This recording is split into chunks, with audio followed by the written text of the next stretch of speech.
আমি মনে করি আপনি যদি এই বিষয়টা টপিকটা নিয়ে পরবর্তীতে আপনি থ্যাংক ইউ। রিসার্চ করেন তাহলে অনেক কাজে আসবে, কিন্তু অনেক কাজে আসবে। কারণ অ্যাভেইলেবল এই হ্যাঁ। ওয়ার্ডটাকে কয় ভাগে ভাগ করা যায় একটু ট্রাই করেন তো, একটু স্লোলি উচ্চারণ করেন তো। বাং লা ও। যদি আমরা কাটা কাটা উচ্চারণ করি তাহলে হবে আল, কিন্তু যদি ফ্লুয়েন্ট উচ্চারণ করি তাহলে হবে নাল। আসসালামু আলাইকুম, কেমন আছেন? আলহামদুলিল্লাহ ভালো আছি, আপনি কেমন আছেন? আলহামদুলিল্লাহ ভালো আছি। আপনার সাথে কথা বলে খুব ভালো লাগছে, কারণ আমি এখানে হোস্ট হিসেবে আসি। একটু ফরেইনার যারা তাদের সাথে একটু ইংলিশ স্পিকিং করি, হয়তো বা আপনি বিষয়টা মনিটরিং করছেন, অবজারভেশন করেছেন। আচ্ছা, খুব ভালো হলো হ্যাঁ। আপনার সাথে দেখা হয়ে। আমি আপনি কি হোস্ট আছেন এখানে, হোস্ট হিসেবে? আমি আপনার লাইভ দেখছি। ওকে, হ্যাঁ, আমি হোস্ট হিসেবে আমি আপনার লাইভ দেখছি, আর আপনি হচ্ছেন আমাদের ব্যাটল পারসন। জি জি জি। এই জন্য হচ্ছে আপনাকে অনেকদিন পরে পেয়ে টান দিলাম যে দেখি ভাইয়াটার সাথে তো কখনো পিকে খেলা হয়নি। Thank you Arju. আচ্ছা, বেসিক্যালি আমরা একটু, যেহেতু আমার টপিকটা হচ্ছে ইংলিশ স্পিকিং, মানে ইংলিশ প্র্যাকটিস করা ফরেইনারদের সাথে, ঠিক আছে? এখন হ্যাঁ, আচ্ছা, আপনার ব্যাকগ্রাউন্ড, আপনার কি ইউনিভার্সিটি লাইফ শেষ করেছেন? ইস, ইউনিভার্সিটি কমপ্লিট? না না, আমি অত দূর যাই নাই, যেটা সত্যি। বুঝছি বুঝছি বুঝছি। মানে ইংলিশ প্র্যাকটিস করার কোনো এক্সপিরিয়েন্স আছে মোটামুটি এরকম, মানে করেন কখনো? না, ওরকম কোনো এক্সপিরিয়েন্সও নাই। বুঝছি বুঝছি। আচ্ছা, যাই হোক, এখন বিষয়টা হচ্ছে যেহেতু আমার সাথে এখানে আপনার একটা পিক। তবে হ্যাঁ বলেন, বলুন বলুন, সমস্যা নেই। তবে আপনি চাইলে হচ্ছে এই সাইডে যে আপনার যে একজন পরিচিত ব্যক্তি আছে, যে আপনাকে এখানে মানে জয়েন করাইছে আমাদের ফ্যামিলিতে, জি জি জি। ওনার সাথে কথা বলতে পারেন। আচ্ছা আচ্ছা, না ওনার সাথে মাঝে মাঝে মাঝে মাঝে ওনার সাথে আমি কথা বলি, ঠিক আছে? তবে বেশি একটা লাইনে ওনাকে পাচ্ছি না, আর আমি most of the time I remain very busy. আর তারপরে অনেক সময় ওই ব্যস্ততা যে থাকে। দেখেন উনি আছে, বুঝছি বুঝছি। উনি দেখছেন ওই যে হাসির ইমোজি দিছে আপনার ওই জি সাইড। জি জি। না, উনি আমাকে একটা হেল্প করেছেন, আমি তার জন্য তার কাছে আমি কৃতজ্ঞতা প্রকাশ করি সবসময়। আমার এখানে মেইন এইমটা হচ্ছে ইংলিশ প্র্যাকটিস নিজের করা। বাড়ি আকাশে, আমি লাইভ বন্ধ করব 12টার দিকে, বুঝছি। মাত্রই তো আসলাম। আমি একজন প্রাইভেট টিচার, আমি প্রাইভেট পড়াই, এবং যখনই আমি একটু ফ্রি সময় পাই তখন একটু ফরেনারদের সাথে একটু ইংলিশ স্পিকিং করি, হ্যাঁ, ঠিক আছে? এটাই হচ্ছে আমার মেইন এইম, এছাড়া কোনো এইম নেই এখানে, ঠিক আছে? আর বিশেষ করে, ও আচ্ছা আচ্ছা। আচ্ছা, আপনার নিজস্ব জেলা কোনটি? আপনার জেলা মানে কোন জেলার পারসন আপনি? আমার আমার জেলা Pirojpur. Yeah, are you from Pirojpur? Really? I am too Pirojpur. Yes yes. আমিও তো পিরিজপুরের। সত্যি বলছেন? হ্যাঁ, পিরিজপুর? আমার জেলা পিরোজপুর।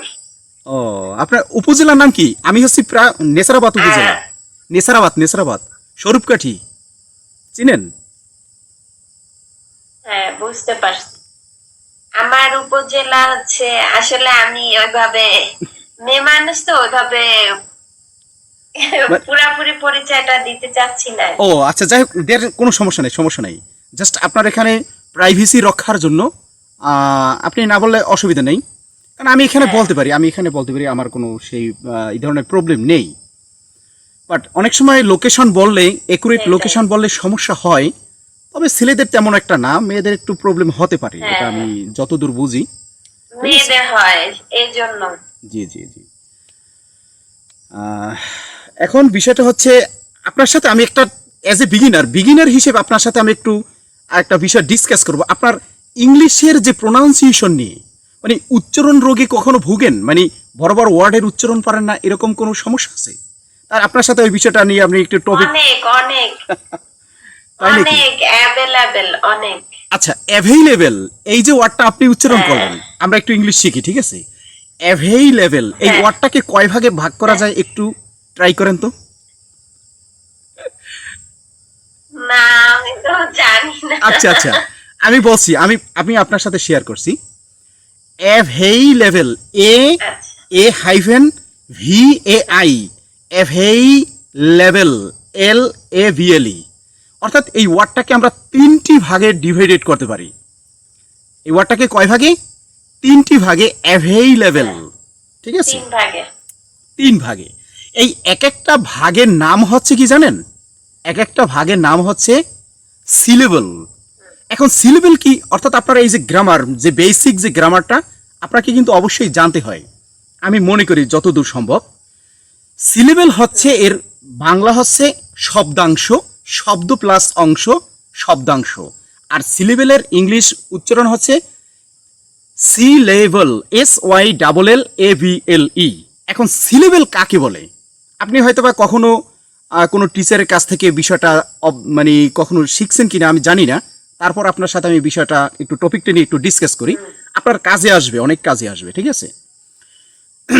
কোনো ওয়ার্ডের যতটুকু অংশ একবারে বা একসাথে উচ্চারণ করা যায় তাকে সিলেবল বলা হয়। আচ্ছা, আপনার নামটা কি টোটাল? এখানে যে নামটা দেখতে পাচ্ছি পুরোপুরি দেখা যাচ্ছে না। আমার নাম হচ্ছে মেক কিউটি। মেকিউটি মানে জাস্ট একটা রূপক নাম, রূপকের বিষয়টা এরকম। যাই হোক, এখন আমরা ওটা নাইলে নাই বললাম, আমরা আর একটা এক্সাম্পল দিয়ে আমরা একটু টপিকটা নিয়ে একটু ফিনিশিং করি। সেটা হচ্ছে আমাদের যে জেলা পিরোজপুর, এই পিরোজপুর ওয়ার্ডটাকে কয় ভাগে আমরা স্লোলি উচ্চারণ করতে পারি? কয় ভাগে পিরোজপুর একটু বলেন তো ইংলিশে। পিরোজপুর 3 ভাগে। কয় ভাগে? Pirojpur. PIP hyphen ROJ, Piroj hyphen PUR, Pirojpur. এই আমাদের ডিস্ট্রিক্টটাকে 3টি ভাগে ভাগ করতে পারি। এই এক একটা ভাগের নামই হচ্ছে সিলেবল। আর সিলেবল হচ্ছে 4 প্রকার: মনোসিলেবল, ডাইসিলেবল, ট্রাইসিলেবল, পলিসিলেবল। এখন মনোসিলেবল কাকে বলা হয়? ফর এক্সাম্পল, আমার হাতে যে বিষয়টা দেখতে পাচ্ছেন, এই যে গ্লোভ দেখতে পাচ্ছেন, এই যে গ্লোভ, এই ওয়ার্ডটাকে কি আমরা ভাঙতে পারি? এটা কি, is it possible to divide any part? কোনো ভাগেই সম্ভব নয়। এই ওয়ার্ডটাকে আমরা কোনোভাবেই কিন্তু ডিভাইডেড করতে পারি না। গ্লোভ জাস্ট একবারে কিন্তু উচ্চারণ হয়েছে। কয়বারে? একবারে। গ্লোভ, কোনো ভাগ করার কোনো মানে একবারে। কোনো থামার কোনো অপশন নেই, থামার কোনো অপশন নেই, ঠিক আছে। বাট অপশন নেই, হ্যাঁ। তাই যে ওয়ার্ড উচ্চারণ করার সময় কোনো ভাগেই বা কোনোভাবেই থামার প্রয়োজন নেই তাকে মনোসিলেবল বলা হয়। মনোসিলেবল মানে একক শব্দাংশ, ঠিক আছে। এই যে ওয়ার্ড দুইটা দেখতে পাচ্ছেন এখানে, উইন এবং লস। এই যে আমি লস খেলাম, আপনি উইন হলেন, ঠিক আছে। এই উইন এবং লস, এই ওয়ার্ড দুইটাকেও কিন্তু ভাঙা যায় না। এই ওয়ার্ড দুইটাকে কি ভাঙা যায়? যায় না, ভাঙা যায় না। যায় না। আচ্ছা, তাহলে আমরা শিখলাম মনোসিলেবল কাকে। এখানে ওয়ার্ড 3টা, কিভাবে ভাঙবে? বড় কোনো ওয়ার্ড হইলে ভাঙা যেত। এই উইন জাস্ট একবারে উচ্চারণ হবে। কয়বারে? একবারে। উইন, লস, এই ওয়ার্ড দুইটা উচ্চারণ করার সময় থামার কোনো অপশন নেই, জাস্ট এটাকে বলা হয় মনোসিলেবল। আর ডাইসিলেবল কাকে বলা হয়? ডাইসিলেবলটা হচ্ছে যে ওয়ার্ডকে তোমার আইডিতে থাকলে একটা মারো আমাকে। 2টি ভাগে ভাগ করা যায়। ডাইসিলেবল হচ্ছে শো করবে 2টি ভাগে। ফর এক্সাম্পল, ইংলিশ, এই যে আমরা ইংলিশ স্পিকিং করতেছি, ইংলিশে যে কথা বলতেছি, ইংলিশ এই ওয়ার্ডটাকে কিন্তু আমরা 2টি ভাগে ভাগ করতে পারি। কয়টি ভাগে? 2টি। ENG, English, English, LISH, English, ঠিক আছে। তাহলে যে ওয়ার্ডকে 2টি ভাগে ভাগ করা যায় তাকে ডাইসিলেবল বলা হয়। ডাই সিলেবল বলা হয়। আচ্ছা, এরপরে আমরা যাচ্ছি পরবর্তী যে টপিকটি নিয়ে ডিসকাস করব, সেটি হচ্ছে ট্রাইসিলেবল কাকে বলা হয়। ট্রাইসিলেবল হচ্ছে যে ওয়ার্ডকে 3টি ভাগে ভাগ করা যায়। ফর এক্সাম্পল, ইফেক্টিভ, এই যে আমরা একটা ইফেক্টিভ পিকে, ঠিক আছে, effective, EFF effect, TIVE, effective, এই ওয়ার্ডকে আমরা 3টি ভাগে ভাগ করতে পারি। এবং এই যে PK, what do you mean by PK? এই পিকের ফুল মিনিং কি জানেন আপনি? মানে পিকের ফুল মিনিং কি ইংলিশে? পিকের ফুল মিনিং হচ্ছে পিকের ফুল মিনিং হচ্ছে personal knock out. Personal knock out, personal মানে ব্যক্তিগত, নক আউট মানে হ্যাঁ নক আউট মানে কি কাউকে স্মরণ করা বা কারোর সাথে কথা বলা, ঠিক আছে। নক আউট মানে টাচ করা, সহজ কথা এটা। তা পার্সোনাল, এই যে পার পিইআর পার এসও পার্সো NAL পার্সোনাল, এই ওয়ার্ডটাকেও কিন্তু আমরা তিনটি ভাগে ভাগ করতে পারি। তারপর হচ্ছে কি নক আউট, ঠিক নক আউট OUT আউট, এই ওয়ার্ডটাকে কিন্তু আবার দুইটি ভাগে ভাগ করা যায়। তাহলে আমরা শিখলাম যে প্রাইস সিলেবেল হচ্ছে যে ওয়ার্ডকে তিনটি ভাগে ডিভাইডেড করা যায় তাকে প্রাইস সিলেবেল বলা হয়। এরপরে আমরা যাচ্ছি একদম লাস্ট ফিনিশিং, যে চার ভাগে ভাগ করা যায়, যে পলিসিলেবেল কাকে বলা হয়, POLY। এই পলিসিলেবেল হচ্ছে যে ওয়ার্ডকে তিনটির অধিক ভাগে ভাগ করা যায় তাকে ট্রাইসিলেবেল বলা হয়। আচ্ছা, আপনি যে কোনো একটা ওয়ার্ড, ইংলিশের যে কোনো একটা ওয়ার্ড আমার সাথে শেয়ার করেন তো, একটা লং ওয়ার্ড, যে কোনো একটা ওয়ার্ড বলেন আমার সাথে, শেয়ার করেন একটু লং ওয়ার্ড, লং। কি বলবো, আচ্ছা মানে যে কোনো কিছু। হ্যাঁ, একটা বড় ওয়ার্ড, মনে করেন যে ওয়ার্ডকে তিনটির অধিক ভাগে ভাগ করা যায়, এরকম একটা ওয়ার্ড শেয়ার করেন আমার সাথে। What is your name? Just এটা কিন্তু একটা সেন্টেন্স, এটা? এটা একটা পূর্ণাঙ্গ সেন্টেন্স, কিন্তু জাস্ট একটা ওয়ার্ড বলবেন হ্যাঁ। যে ওয়ার্ডটা লং, অনেক বড় একটা word. For example international, suppose international, এই ওয়ার্ডটা আমরা তো পরিচিত এই ওয়ার্ডের সাথে নাকি। এখন ইন্টারন্যাশনাল, হ্যাঁ। এই ওয়ার্ডটা একটু স্লো, বাবু মারা গেছে, ওয়েলকাম ব্যাক। এই ওয়ার্ডটা একটু স্লোলি উচ্চারণ করেন তো। ইন্টারন্যাশনাল একদম স্লোলি উচ্চারণ করেন, কাটা কাটা উচ্চারণ করেন। ইন ইন ইন টার ন্যাশনাল, এটা তো চার ভাগ হয়ে গেছে। আচ্ছা, আমি একটু ওয়ার্ডটাকে একটু স্লোলি উচ্চারণ করি। ইন টার ন্যাশনাল, যদি আমরা কাটা কাটা উচ্চারণ করি তাহলে হবে আল, কিন্তু যদি ফ্লুয়েন্ট উচ্চারণ করি তাহলে হবে নাল। International means international. ইন্টারন্যাশনাল এই ওয়ার্ডটাকে পাঁচটি ভাগে ভাগ করা যায়। কয়টি ভাগে? পাঁচটি ভাগে, ঠিক আছে। পাঁচ ভাগে। আচ্ছা, আপনি যে এই যে মাথায় যেটা পরছেন কি, সেটা ক্রাউন, মুকুট পরছেন না, মুকুট, এই যে মুকুট ইংলিশ। হ্যাঁ। আচ্ছা, ক্রাউন এই ওয়ার্ডটাকে কয় ভাগে ভাগ করা যায়? আপনি তো ক্রাউন, CROWN দুই ভাগে। ক্রাউন, নো, এই ওয়ার্ডটা উচ্চারণ করার কোনো প্রয়োজন নেই। ক্রাউন জাস্ট আপনি যত স্লোলি উচ্চারণ করেন না কেন, থামা লাগে না, কোনো থামার কোনো অপশন নেই, যত স্লোলি করেন, ট্রাই করেন। ক্রাউন, কেন হইতেছে তো? No no no crown. No, crown, crown, একদম থামার কোনো অপশন নেই এখানে, ক্রাউন, ঠিক আছে। যাই হোক, আপনার সাথে খুবই ভালো একটা ইফেক্টিভ পিকে আমরা শেয়ার করলাম, এবং আমি আশা করি আপনি অনেক বেনিফিটেড হবেন। আপনি যদি অনেক কিছু মানে এই বিষয়টা শোনেন, আমরা অনেকে ইংলিশে কথা বলতে পারি না, কথা না বলা মানে না পারার কিছু কারণ আছে।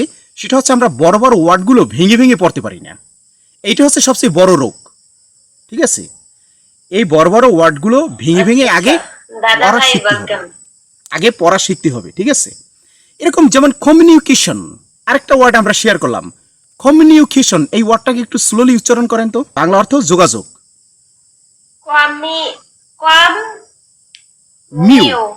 কমিউনিকেশন কয় ভাগে? চার ভাগে। কমিউনিকেশন পাঁচ ভাগে। কমিউনিকেশন পাঁচ ভাগে ভাগ করা যায়, ঠিক আছে।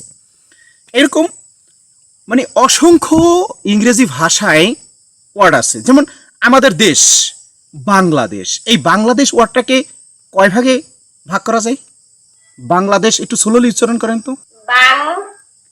লা লা দেশ, তিন ভাগে ভাগ করা যায়, ইয়েস। আচ্ছা, যে ওয়ার্ডকে তিন ভাগে ভাগ করা যায় তাকে কি বলা হয়? কোন ধরনের সিলেবেল? মনো, ডাই, ট্রাই, পলি, কোন এই 4 প্রকারের কোন ট্রাইসিলেবল। ট্রাইসিলেবল, রাইট। এই ওয়ার্ডটাকে আমরা ট্রাইসিলেবল বলি কারণ এই ওয়ার্ডটাকে আমরা 3টি ভাগে ভাগ করতে পারি। কয়টি ভাগে? 3টি ভাগে। আমাদের যে উপজেলার নাম নেছারাবাদ, এই যে নেছারাবাদ এই ওয়ার্ডটাকে কয় ভাগে ভাগ করা যায়? নেছারাবাদ কয় ভাগে নাকি? নেছারাবাদ 4 ভাগে ভাগ করা যায়। 4 নেছারাবাদ। এই আমাদের উপজেলাটাকে 4টি ভাগে ভাগ করা যায়, অর্থাৎ যে ওয়ার্ডকে 4টি ভাগে ভাগ করা যায় তাকে পলিসিলেবল বলা হয়। একটা বিষয় মাথায় রাখবেন সবসময়, সে বিষয়টা হচ্ছে যে ওয়ার্ডকে 3টি ভাগের মানে 3টির অধিক ভাগে ভাগ করা যায় তাকে সবসময় পলিসিলেবল বলবেন। আর যে ওয়ার্ডকে কোনো ভাগেই ডিভাইডেড করা যায় না সেটা হচ্ছে মনোসিলেবল। যাকে 2টি ভাগে ভাগ করা যায় তাকে ডাইসিলেবল, এবং যাকে 3টি ভাগে ভাগ করা যায় তাকে ট্রাইসিলেবল, এবং যাকে 3টির অধিক ভাগে ভাগ করা যায় তাকে পলিসিলেবল বলা হয়। একদম আপনার গ্রামারটা কিন্তু ওকে, পুরো ওকে করলাম কিন্তু আপনার সাথে, ঠিক আছে? আমি মনে করি আপনি যদি এই বিষয়টা টপিকটা নিয়ে পরবর্তীতে আপনি থ্যাংক ইউ। রিসার্চ করেন তাহলে অনেক কাজে আসবে, কিন্তু অনেক কাজে আসবে। কারণ এখানে দেখা যাচ্ছে কথোপকথনের সময়, কথা বলার সময় কিন্তু আমাদের অনেক ইংলিশ জানতে হয়, অনেক ফরেইনারদের মুখোমুখি হতে হয়, তাই নাকি? অনেক ফরেইনার, তাদের সাথে অনেক সময় টকিংও করতে হয়। এই জন্য এটা কিন্তু খুবই পাওয়ারফুল। এই আপনার সাথে যে টপিকটা নিয়ে ডিসকাস করলাম খুবই পাওয়ারফুল একটা টপিক। এটা কিন্তু অনেক টিচারের কাছ থেকে আপনি কখনো হয়তো বা জীবনে শিখছেন কিনা আমি জানি না।